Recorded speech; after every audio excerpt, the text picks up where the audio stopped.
Welcome, welcome. We have a special treat for you this evening. We have our Florida Waterways exhibition, which features a few local artists who are actually sitting in on this program. So my name is Christine Renc-Carter. I am the new executive director and the curator right now for the Leeparatner Museum of Art. I'm broadcasting live from the LRMA galleries here at St. Pete College's Tarpon Springs campus. And we are featuring a summer exhibition series that highlights renowned Florida artists who are addressing climate change on our waterways. I'm excited to introduce a few of the artists featured in these exhibitions who are joining us this evening, who will speak in just a little bit more about their work. We have Carol Mickett and Robert Stackhouse. And we have Bill Renc, who's right here. Full disclosure, this is my dad. And we also have online Denis Gaston, who's joining us from his home in Clearwater. And hopefully later on, maybe Leslie Neumann will even join in. Also joining us, I'd like you to welcome Nina Rivera, who is the museum's graphics and marketing specialist. And she is my co-pilot today and will be monitoring the chat. Just to let you know, this program will take about 45 minutes or so, and then we'll open it up for questions and answers in the chat so that you can discuss things with the artists. I also want you to know, I'm going to give a shout out to our museum's architect, Ed Hoffman, who is joining us here in the galleries today too. And maybe he can chime in later, but this should be pretty fun. Just a reminder, if you could keep your microphones on mute, we'll be happy to answer questions in the chat feature. And just to let you know that this program is being recorded, and we hope to share it on Leeparatner's YouTube channel, probably in the next couple days or so. The Leeparatner Museum of Art is honored to present a series of exhibitions that raise awareness of the effects of climate change on our most precious resource, water. Balance of Water debuts the work of collaborative team Carol Mickett and Robert Stackhouse to their recently adopted community of Tarpon Springs. In support of this exhibition, Florida's Waterways features 2 installments of selected works from the Leeparatner Museum of Art collection, which are interpreted through the lens of climate change on our state's diverse waters and beyond. Pointing north towards Tarpon Springs' historic sponge docks, our Atrium Gallery features Florida's Waterways Homage to Tarpon Springs, which welcomes Mickett and Stackhouse by making connections with fellow artists who are tied to our community, including Alan Lipa, Christopher Still, Dale Chihuly, Bill Renc, and Nancy Cervenka. They pay homage to our surrounding waters and marine life and touch on environmental issues close to home.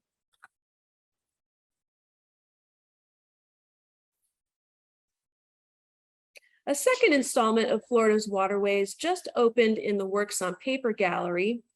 From rivers and marshes to the Gulf of Mexico, photographers Clyde Butcher, Barry Anderson, and Robert von Sternberg, and painter Denis Gaston explore life above and below the surface as we consider the human impact on our environment.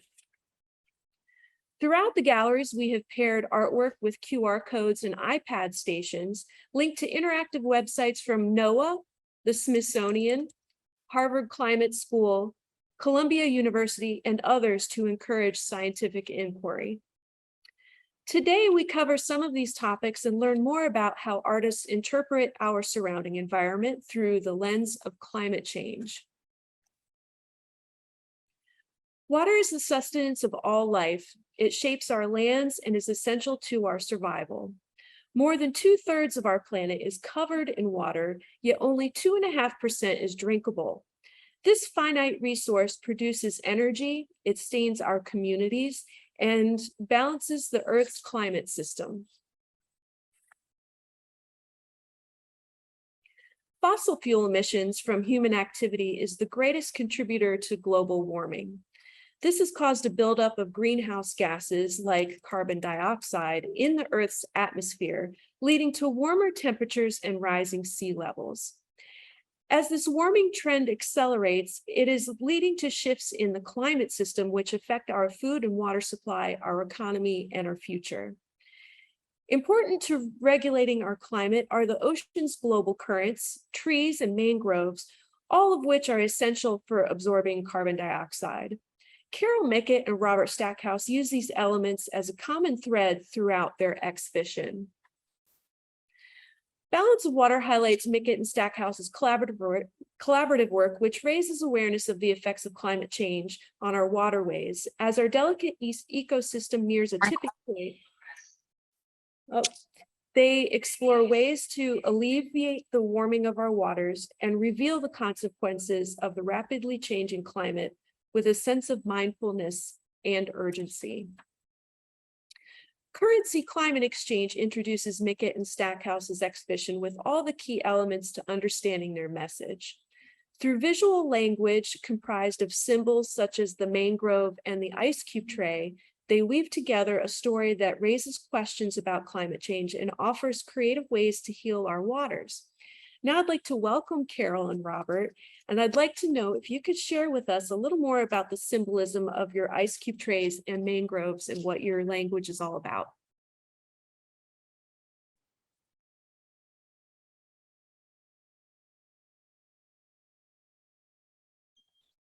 Hi, I'm Carol Mickett. And I'm Robert Stackhouse. So we were interested very early when we moved to Florida in 2000, 2003, in the warming of the waters, especially connected with hurricanes, because we knew that as water warmed, hurricanes intensified.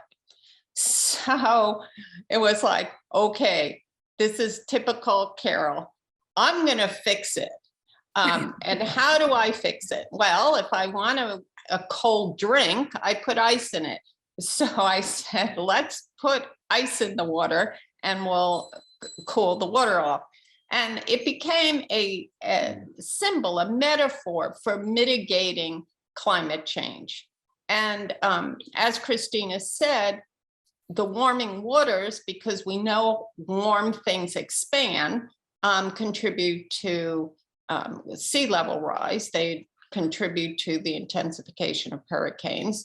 We know that it contributes to the melting of the ice in our polar regions, which has been significant recently, which will change the climate across the whole world. And we're seeing that, and we're worried about, as scientists are, the way it could change the Gulf Stream, which is important to Florida, but it's also what warms a lot of the rest of the world. If that really changes significantly, the whole thing of the world will shift. This is an issue that's silent. You know, in a ways you don't really see it, but it's under there and everywhere, really. And it can jeopardize our world more than most anything else. So the ice cube tray, and of course the ice cube tray looks like a ship, like a life-preserving ship that's coming out and delivering the ice cubes to you, like the mighty ice cube tray. And it's saying, let's figure out how we can help cool our waters. And there's many, many, many ways. I think the imagery of the ice cube tray and the mangrove tree are iconic, and we've treated them that way. The mangrove is you know, most people know is a great carbon consumer and holds it into the earth and doesn't let it escape back out, as do a lot of large trees. And so we've dealt with them more as icon instead of trying to be really creative with them beyond what they actually are. They're just sort of an out front, in front of us in their natural state, how beautiful they are. but also how iconic they are. We're treating them more like a worthy symbol of something that is more than what we could ever depict in any kind of a painting. So I think the ice cube tray and the mangrove tree are dealt with in a very straightforward, direct way on our work, as well as a lot of our images that have meaning beyond them that is best served by the simplicity of the image and the power of that image. So it is important to note that a mangrove, which we have all over this area in Florida and way beyond, if they get uprooted, if they're taken out, they release all the CO2 that's been captured. And that's one of the reasons why it's illegal to get rid of mangroves. You know, I think that's the first time I've actually heard that point. And the fact that they capture more carbon than, you know, a neighborhood, or there's so many metric tons. It's incredible. Something that I know we touched on in an earlier talk that Robert had mentioned as far as iconography, that's something that I wanted to relate here that I think is really important with your message, is that you're absolutely right. You use these giant graphic symbols that are in your face, and they're very, not that it's confrontational per se, it's beautiful imagery, but you remember it because there's a simplicity to it, and the natural beauty of it, and it becomes something that's kind of ingrained. And as you go out into the world and you start seeing these mangroves, it becomes a constant reminder. It's very similar to ancient pictographs, or, you know, in Egyptian language, something like that. It just becomes this sort of subconscious text in a way. So I think it's extremely powerful. I was going to move on, unless you have something else you want to add at the moment. We are going to circle back and talk about your Imbalance series in a little bit. Central to your story and to the story of climate change, as Carol mentioned, is the Gulf Stream, and it is one of the greatest equalizers of the world's climate system. The path of the Gulf Stream mirrors the flow of the visitor's journey throughout the exhibition spaces here at the museum. As you can see here, we begin in the mouth of the Gulf of Mexico, where you're met with the currency painting that helps you decode your journey. As the visitors make their way north through the galleries, which you see back here, the next painting, the visitors actually essentially also traveling up the east coast of North America, just as the Gulf Stream would. And as you come out of the gallery right here, the Gulf Stream makes a loop back southwards towards the equator line, and basically symbolically does that here in the galleries. And your journey continues to the Atrium Gallery and the Center Galleries, where we tie in local waters, including Tarpon Springs, giving a nod to Alan Lipa right here, and also a nod to Greece with a painting by Christopher Still that we'll show in just a moment.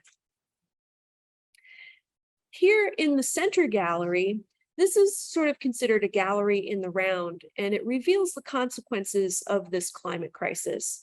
On the exterior walls, Mickett and Stackhouse's Imbalance paintings shows the tipping point as the waters at the equator line heat up and set the world ablaze. In contrast, the interior space of that gallery offers a safe haven where Mickett and Stackhouse's pristine tidal paintings, Memory of Water, Idea of Water, and the Design of Water are a place of reflection. Speaking of reflecting, across from that gallery is this Alan Lipa painting, Homage to Tarpon Springs. Retiring to Tarpon Springs in 1983, Alan Lipa's paintings became more lyrical and were inspired by the Florida environment. Homage to Tarpon Springs offers a bird's eye view of our city and references the vibrant colors Lipa found in the water and the sky surrounding his hometown. Florida's coastal communities, like Tarpon Springs, are at a greater risk due to climate change with rising sea levels, extreme weather events, and algal blooms. Some simple ways to help locally: we could use organic ocean-friendly sunscreen when we go to the beach. We need to reduce waste and recycle and conserve water. Tarpon Springs artist Christopher Still, his painting is situated just directly across from Alan Lipa's painting here in the gallery.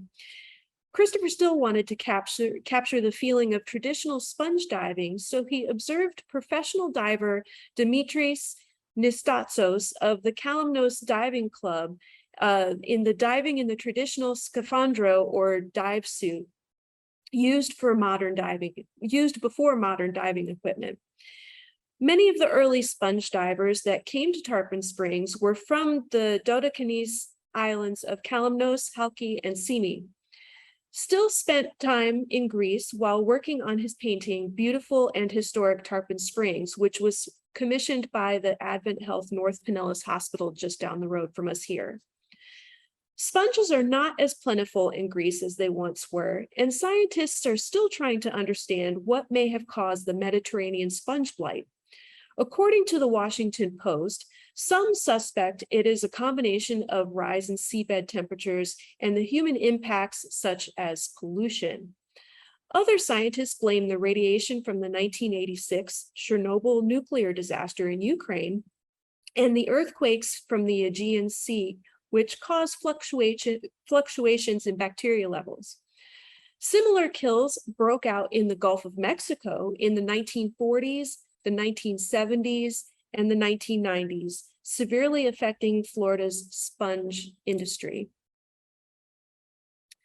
Located just down the road from here in Dunedin, artist Bill Renck, and as I mentioned, full disclosure, my dad, draws inspiration from the natural Florida landscape where it is common to find palm trees growing by the shoreline while spotted sea trout inhabit shallow waters nearby. In 2014, the National Climate Assessment identified the Tampa Bay area as one of the most vulnerable places in the US for sea level rise and algal blooms. Created in 1996, Trout Palms, which you also see behind us here, depicts a surreal scene where indigenous plant and sea life converge and offers a glimpse into our future if sea level rises continue. Now I want to welcome Bill. Growing up in South Florida, you've witnessed the changes in the Florida environment since you've been painting the landscape and marine life for nearly 5 decades. So what inspires you about painting these landscapes, and in what ways has your work evolved in response to the changing environment? Well, I grew up in South Florida in Pompano Beach, and back in those days in the 1950s and 60s, there were several different environments in Florida that I frequented. Fishing was my big excuse, which evolved into doing artwork as well. Along the Pompano Beach coastline, which is very close to the Gulf Stream offshore. Then also on the West Coast, going to near Everglades City on the western part of the Everglades.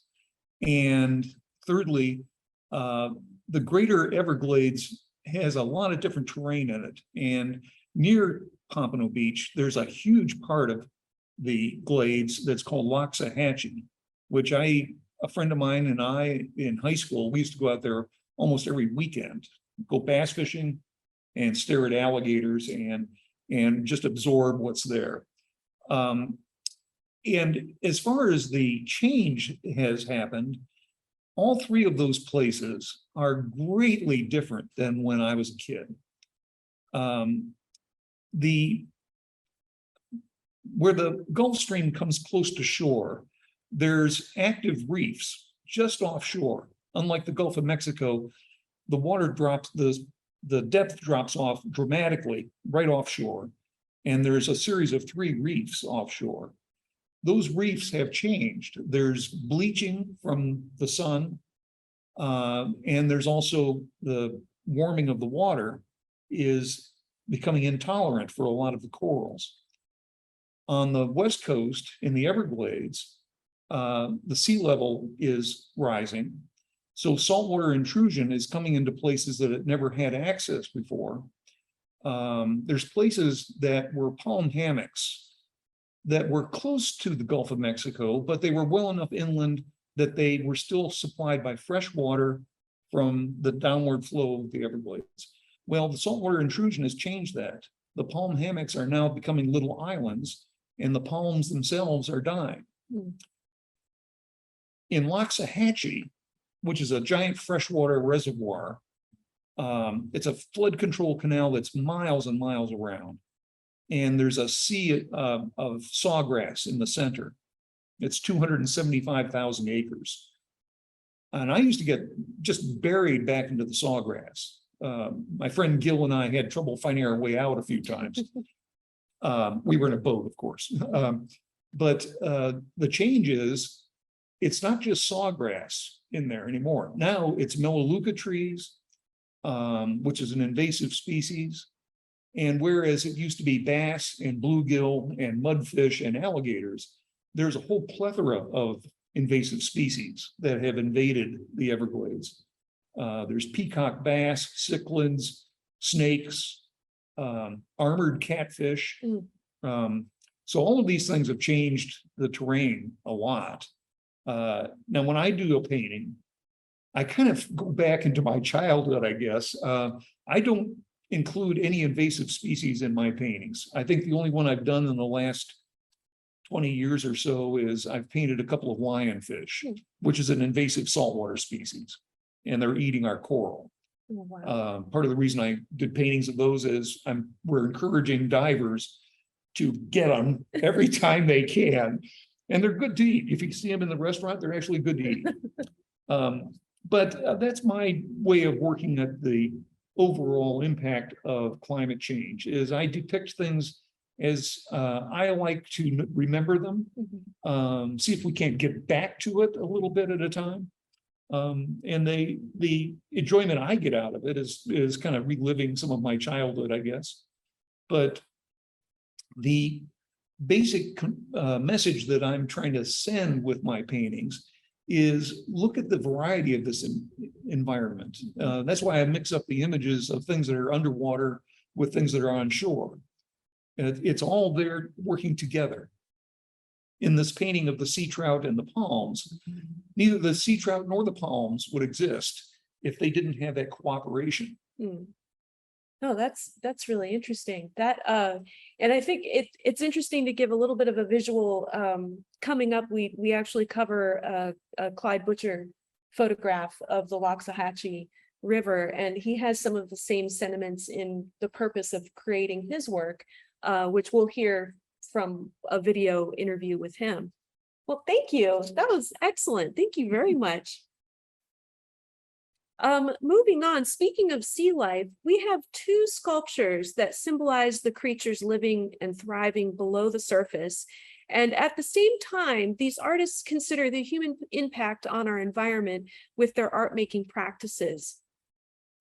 Glass blowing studios are finding ways to reduce their massive carbon footprint. There are many environmental hazards in the hot shop, from handling toxic chemicals to dealing with glass dust silicate that can cause lung disease. Hot shops also consume an enormous amount of natural gas and emit more metric tons of CO2 into the atmosphere than 1,000 households put together. The Pilchuck School, founded by Dale Chihuly, is working to reduce its carbon footprint by upgrading its furnaces and retooling its curriculum to save energy. While the furnaces aren't running, students are taught to do more design work on the computers and work with models. With a background in filmmaking, artist Nancy Cervenka creates sculptures using reels from celluloid film. This C-form-inspired figure called Blackleg Steel Skirt is made with 8mm and 16mm movie film and is a great example of reusing a material that could not otherwise be easily recycled. Florida's low-lying lands, being most vulnerable to sea level rise and saltwater intrusion and strong storms, are part of the latest installment of Florida's Waterways, taking a deeper look at our surrounding waters and climate change. From rivers and marshes to the Everglades and the Gulf of Mexico, these artists explore life above and below the surface as we consider the human impact on our environment. In this exhibition, connections are made between science and the artist's point of view to encourage visitors to learn more about climate change and to take action. Now, bear with me a second. This is I think just a fascinating diagram that was provided by the Columbia University's Climate School, but it really makes you take into account how everything is fully integrated in our lives and on the earth with water. Climate change impacts the world's water in so many ways. This water cycle diagram illustrates how interconnected everything is. Global warming is altering nearly every stage in this diagram. These changes will put pressure on drinking water supplies, food production, property values, and our health and more. You've probably seen in the news recently in California, including LA County, is experiencing water shortages due to droughts and climate change. As the atmosphere heats up, water on the Earth's surface evaporates, drying out agriculture, sparking wildfires, maybe and some wildflowers. As circulation patterns of ocean currents and precipitation are slowing or changing, this is causing the Southwest to get much drier and the Northwest to get much wetter. Water conservation is important now more than ever. There are so many ways you can do your part just by taking shorter showers, watering your lawns less, avoiding fertilizers, fixing that leaky plumbing, and actually eating a healthier diet by avoiding foods that require lots of water. Did you know that it takes 1,800 gallons of water to produce 1 pound of beef? Focusing on Florida's interior waters, these photographs by Clyde Butcher, the Loxahatchee River #1, and Robert Fichter's Wakula River capture some of our state's last remaining areas of untouched paradise. Now, I want you to hear from the man himself, Clyde Butcher, as he talks about his process and why he creates what he does. Clyde Butcher is one of North America's most celebrated landscape photographers, and his work has been credited with raising awareness of the Florida Everglades. But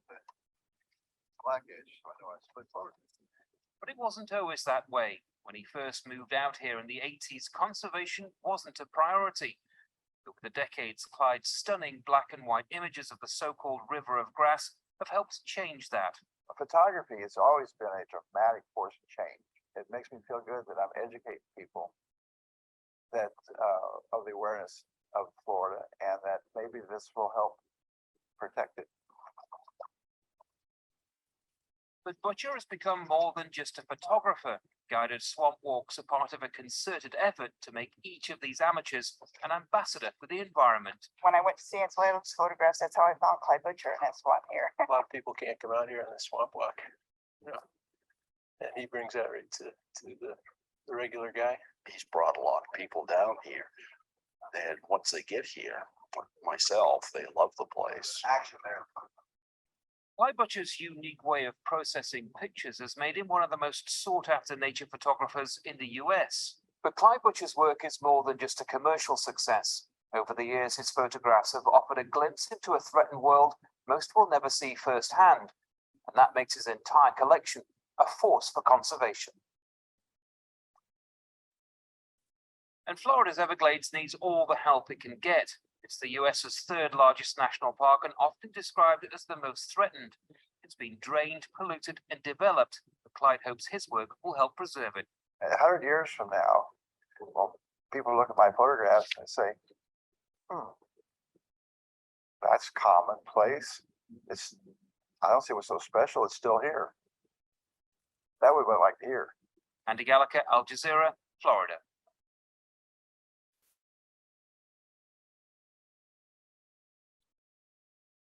Anchoring the exhibition, Clyde Butcher's Loxahatchee River documents Florida's natural landscape before it disappears. Loxahatchee River, which is the seminal term for River of Turtles, is a 7.6-mile river near the southeast coast of Florida near Jupiter. It is a national wildlife and scenic river preserve, one of only 2 designated in the state. As our state's population grows, carbon emissions and pollution continue to rise. As a result, Florida's Everglades and other rivers and estuaries like the Loxahatchee River are being compromised. Invasive species of plants, wildlife, and organisms can change the biodiversity of our ecosystem. Construction and new roadways disrupt the natural flow of water, which, in combination with sea level rise, contributes to flooding and saltwater intrusion. This affects our freshwater supply and destroys plant life from native plants to farm crops. More recently, the Loxahatchee River had essentially short-circuited, according to a state park biologist. As the river dries up, saltwater flows in and has destroyed cypress trees. Cypress provide a lot of habitats for native plants such as air plants, Spanish moss, and orchids, and native animals use the living and dead plants to survive. Biologists are currently working to plant about 1,000 new cypress trees along 60 acres of the river. Florida State University professor and renowned photographer Robert Fichter is known for his unique collaged panoramic effect achieved through an in-camera application which takes multiple exposures of a single image and combines them into one frame. This causes this unusual shape of this image that you see right here. Pictured here, the Wakula River is an 11-mile long river in North Florida that carries the outflow from the Wakula Springs, a major outlet for the Floridan aquifer. Over time, stormwater runoff and pollution has seeped into the aquifer, affecting this diverse ecosystem and our freshwater resource. The city of Tallahassee is currently working to reduce contamination by increasing regulations on fertilizers and wastewater management. Known for its clear water, the Wakula River was a film location for movies including Tarzan and Creature from the Black Lagoon in the 1950s. And wouldn't you know, I have a short film clip of the Creature of the Black Lagoon so that you can see for yourself what the water looked like in the 1950s.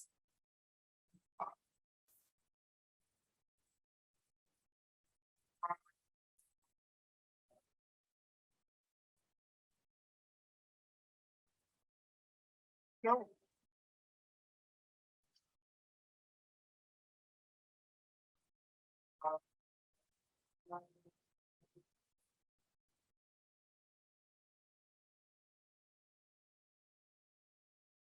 Science couldn't explain it, but there it was, alive in the deep, deep waters of the Amazon. A throwback to a creature that had existed 100 million years ago, immensely strong and destructive. A woman's beauty, the bait that brought it out of its lair. Sea underwater thrills never photographed before. Sea Titanic underwater battles never dreamed of before. In this most terrifying of the science fiction adventures.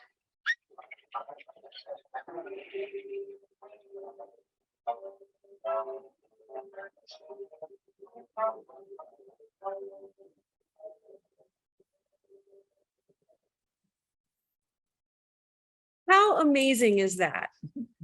I bet you that water isn't that clear these days. This is just, I mean, it's just amazing. I'm hoping that later in the fall, this exhibit will still be up. Maybe we can get the 3D version of Creature from the Black Lagoon. In contrast, Barry Anderson and Robert von Sternberg's photographs document the relationship between humans, industry, and water. On the right, von Sternberg's photograph of a Culligan drive-through water dispensing station in California tends to embody excess and the waste of water.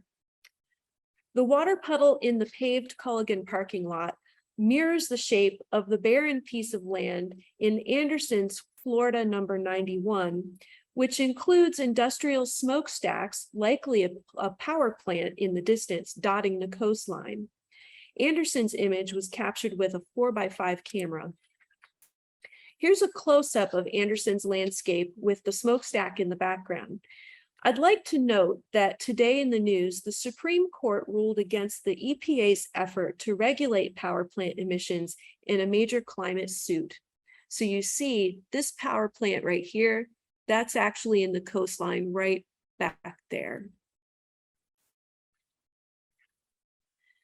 Bigger companies are using their reach for good, actually. The Culligan Water Company sells water filtration systems, which promotes sustainability through corporate policies and outreach. They educate the public, promote the reduction of plastic bottled water waste, and promote health by providing clean water where it is needed most around the world.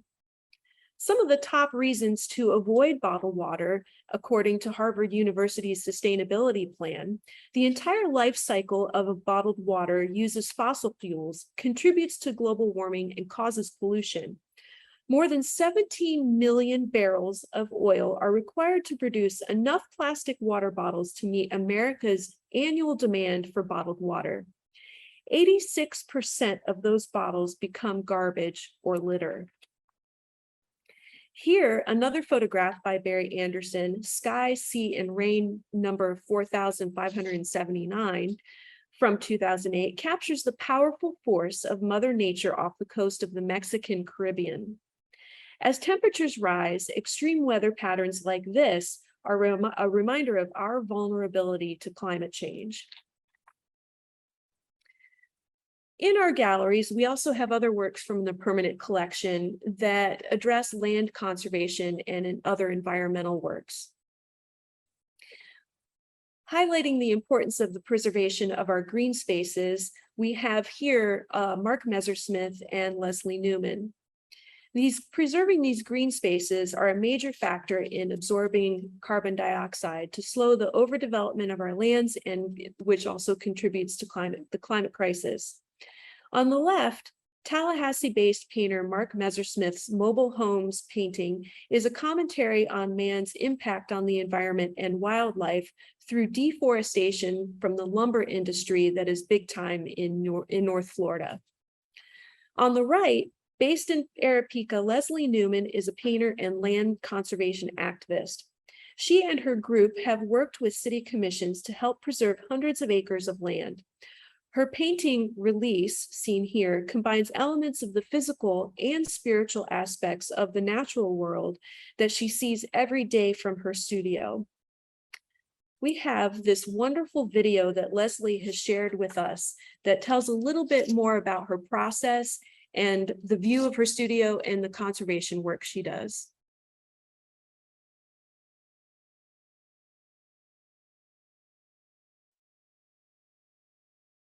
I like to talk about my artwork because I'm excited about it. I describe my subject matter as nature on acid, since my landscapes are full of hot, saturated color. Despite the presence of steamy primordial wetlands or roiling storm clouds, my art is nevertheless quite beautiful and oddly peaceful.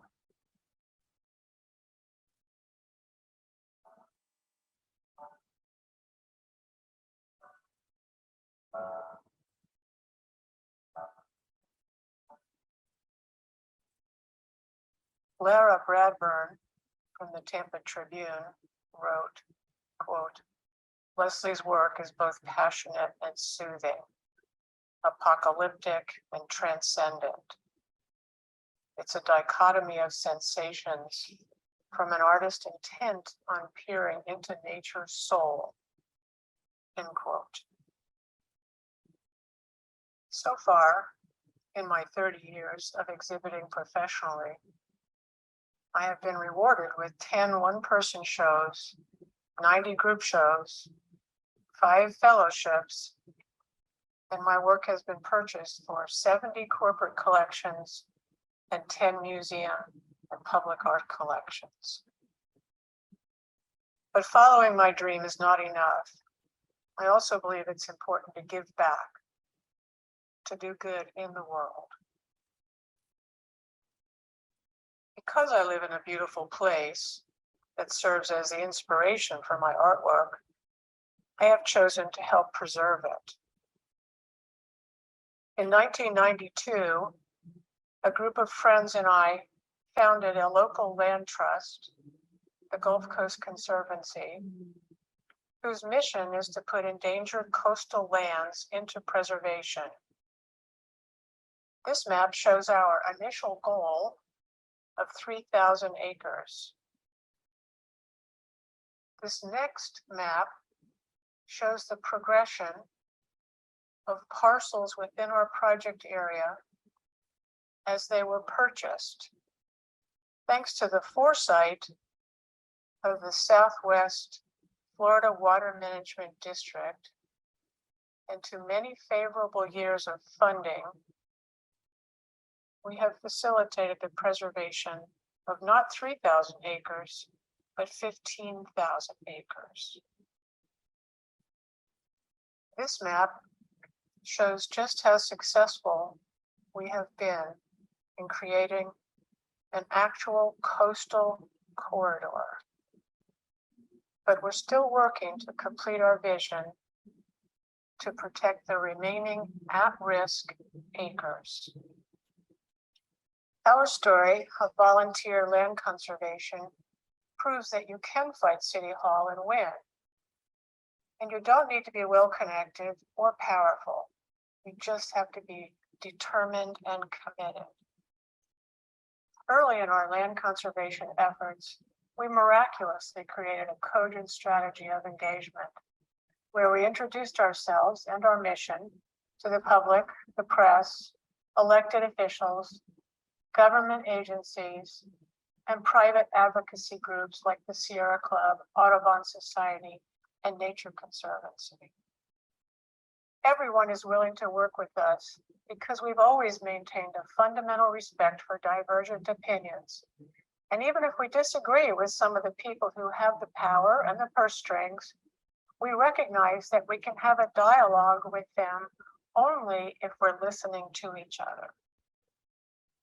In conclusion, I hope that I have provided some inspiration for those of you who want to work towards the things that matter to you. It can be done.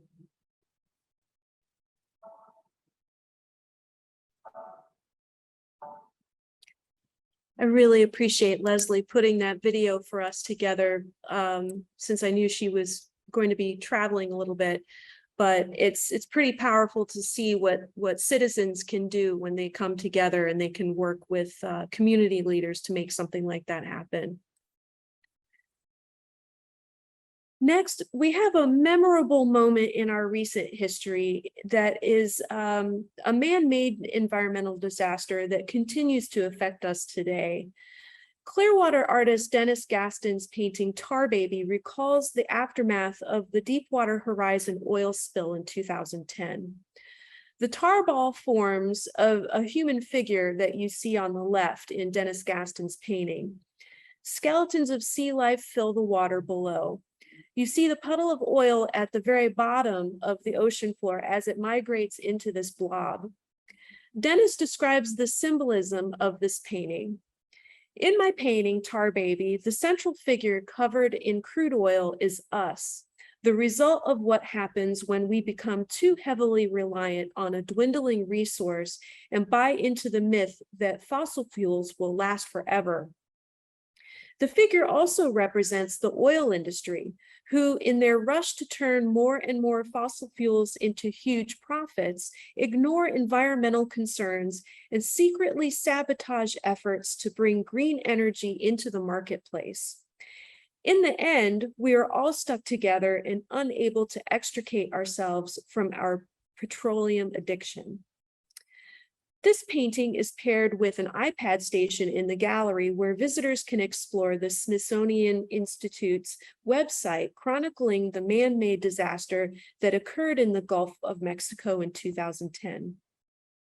Here, you can see an artist's interpretation of this disaster compared to the archival photo footage of the actual events, which we probably all remember seeing these images on TV at the time, and the animals and birds and fish covered in oil, and then the oil that just lived out in the sea for so long.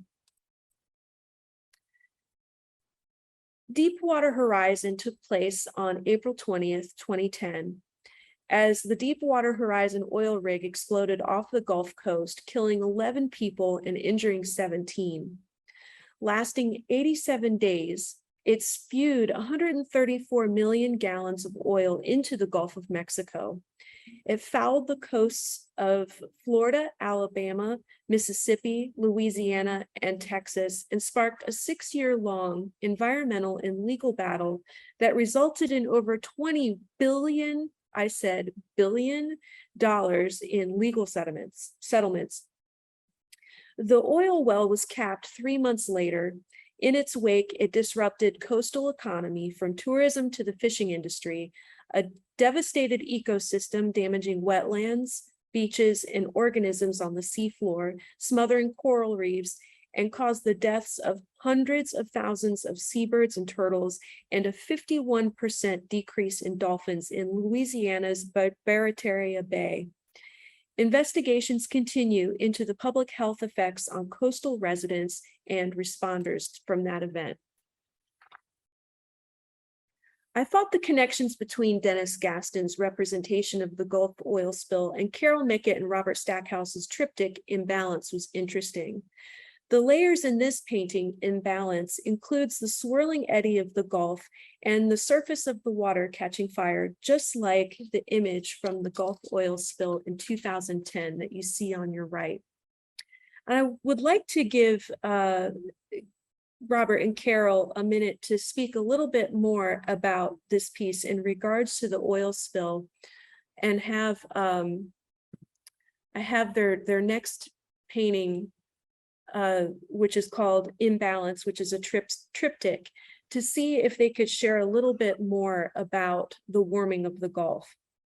Carol and Robert? Well, as you can see, the water is on fire, and there are two consequences from that. And the one on the left is a sperm whale, which I frankly didn't know existed in the Gulf of Mexico. There are quite a few of them. I always thought they were out in the Pacific Ocean somewhere. But anyway, they were distressed. They had to move away from that oil spill, and so the painting on the right is the ice cube tray, which is sort of a mitigator. It's like a lifeboat that comes in. So it's a story of how our waters are troubled, and it's supposed to be very provocative in its presentation. It's 7 foot tall, so it's a fairly large presentation.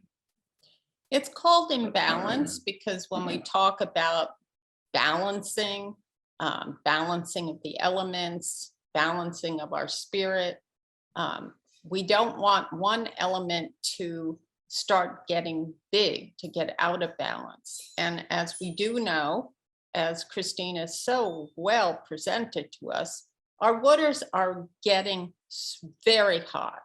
And as a result, all types of things are happening. And it's because our world is out of balance. And what we're sort of trying to depict is, okay, this is the state of our world, but we can find ways to mitigate it. There are so many creative and smart people in our world, and so many people have been doing things to mitigate it. And if we all participate in that, think about not using so much gasoline in our cars, maybe getting an electric car, using solar, as Christine said, eating differently. So many things on and on and on that we can actually do. And a lot of it has to do with corporations and industries making really big strides in this direction. But we really need to address that. The time is now, as I say, like sand through the hourglass. The time is now, or we're going to be in that fire. Thank you. I appreciate that. And one thing I wanted to mention, you know, as you find yourself going through these galleries and you are kind of on the same journey as the Gulf Stream, this is kind of the exit of the exhibitions, and you're literally confronted with this imbalance triptych. Like, it's in your face and it's unavoidable. So I think it's sort of the perfect kind of impactful message as someone is leaving, to walk away with that. And of course, you know, everything's centered on big business and gas today. It's kind of interesting to see with the conflicts happening overseas, how the gas oil prices are skyrocketing, and that's spurring an oil drilling boom, which is just exacerbating this whole situation. So if there's peacetime, then things could settle down a little. Kind of interesting when you think about the cycle of that. So I want to thank you all so much for your input and your time. We have a few minutes left to open it up for questions.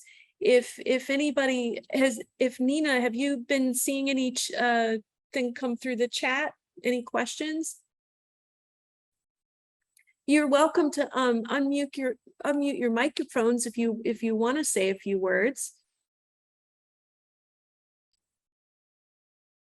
Or you could just be shy. I'd like to say, Christine, that I think the show that you've put together is incredibly well-connected, diverse, and yet all remarking on these issues of climate change in Florida in the bigger landscape.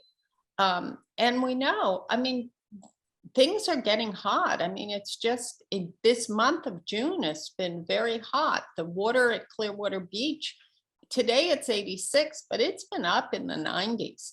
And we know that if the water gets higher than 80, it can sustain a hurricane.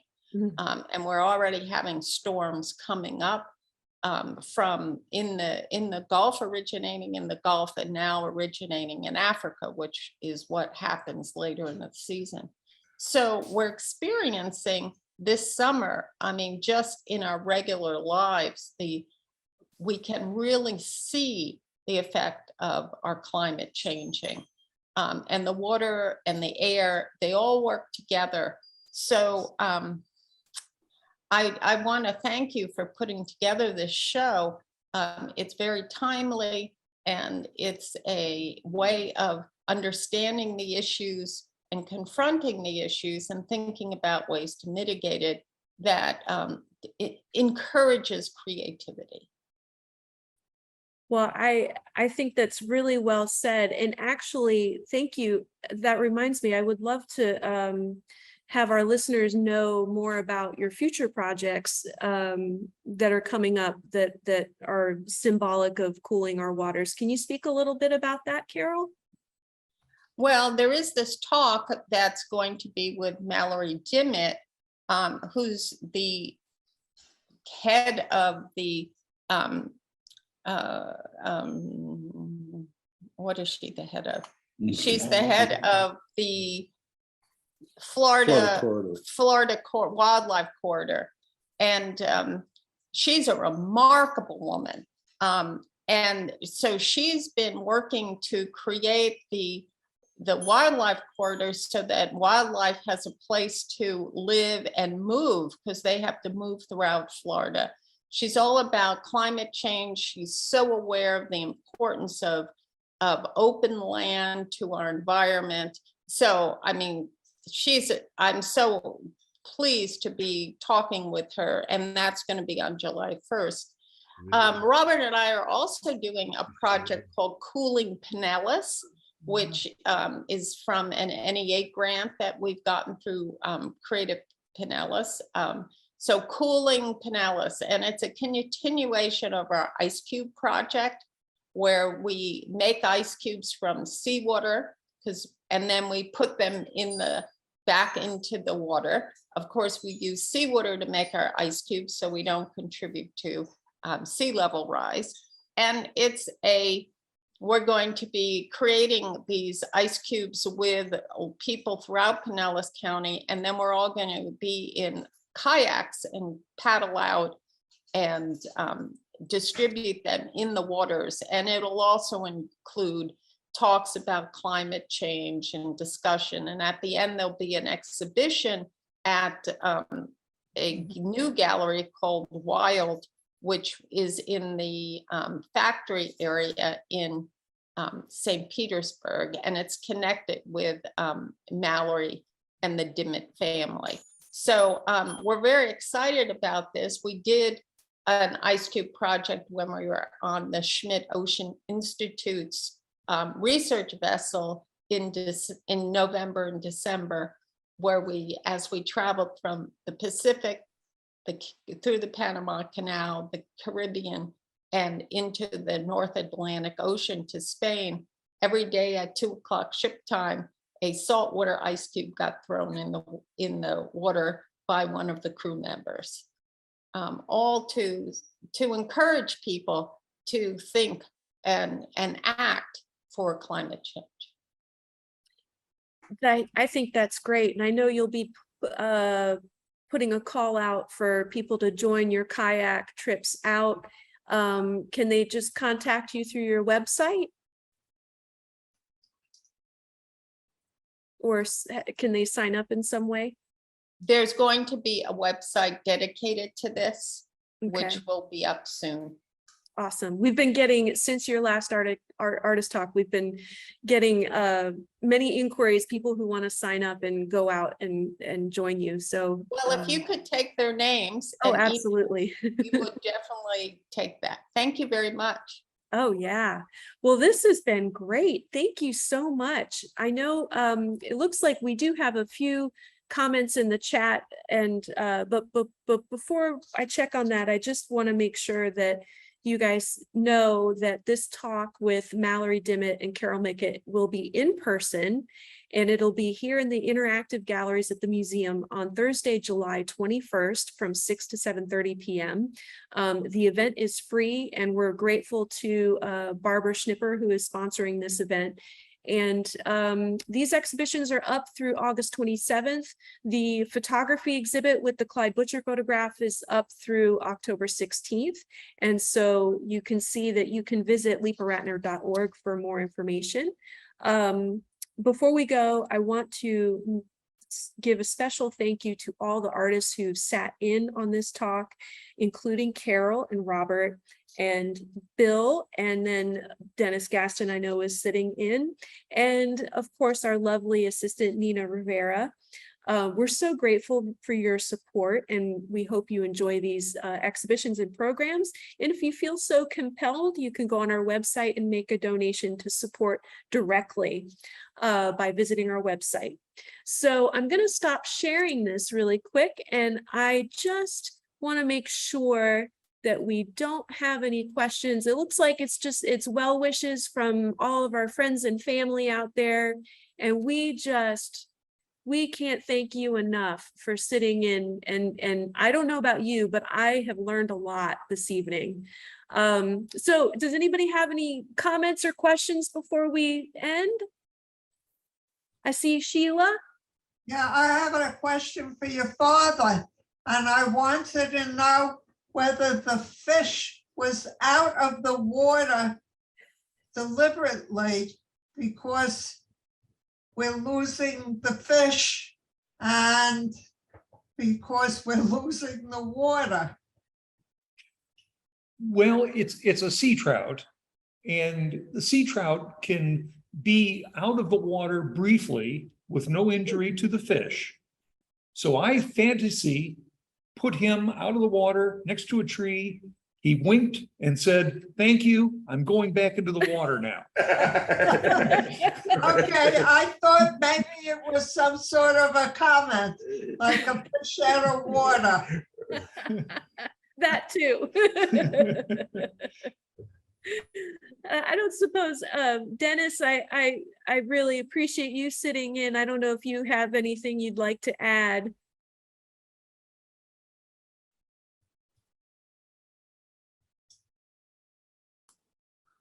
Well, I might say that I'm really happy to be in this exhibition with such great artists. I grew up in this area and I remember walking, I always lived within a couple of miles of the Gulf of Mexico, and I kind of took it for granted. And then with the Deepwater Horizon tragedy, I was really shocked to see how many oil wells there are in the Gulf. There are hundreds, most of them up in the Louisiana and Texas area. And the Deepwater Horizon tragedy and one near the Yucatan were the largest oil spills in the world. So it was just amazing, and we're still suffering from those tragedies. Oil is still seeping out of the Deepwater Horizon, and it's still appearing on beaches. So some of the artists talked about incremental things that we can do as individuals, but none of it is going to work unless we have corporate cooperation. And so I think our legislators, our politicians need to be doing a lot more in that respect, because it can happen again. And unfortunately, it probably will happen again. Thank you, Dennis. It's very well said. And it's just endless, the layers of information out there. But I encourage you, if you do have time to come in, we've provided a lot of information that you can easily access with your phone, and visit these websites, and certainly the interactive components that are in Carol's and Robert's exhibition, as well as next to Dennis's painting, is very interesting, and especially to put the artistic vision in comparison to the reality of these photographs. It's pretty mind-blowing when you see how spot on some of these artists' interpretations are. Well, if we don't have any other questions, Sheila asked, where's the ecological area mentioned in the video? Are you talking about Deepwater Horizon? The area in the video With Carol. In which video? With Carol. Oh, with Carol. With Swift Mud. With Leslie Newman. with Leslie Newman up in Arapahoe. Leslie Newman, sorry. Yeah, up in Arapahoe County. It's the Chassahowitzka, yes. Oh, Yeah. okay. Yeah. We're thinking of moving there, but we couldn't pronounce it all the time. We couldn't pronounce it, and people would not be able to write our address properly because they were too difficult for them to spell. Well, that's a lot of areas around here. I could say I'm proud that I made it through some of the places in Greece that I wasn't sure if I'd be able to pronounce correctly. So I'm right there with you. Well, you guys, I really appreciate your time, and I just so grateful for you all. Thank you very, very much for your support. We will be posting this video. We'll try to clean it up to, avoid the false start there for a second. But we're thankful for you all, and do what you can to help the climate. We hope to come see us July 21st for the talk with Carol and Mallory. All right. Well, until then, you guys stay safe and you take care. All right. Thanks. Take care. Bye-bye. Bye.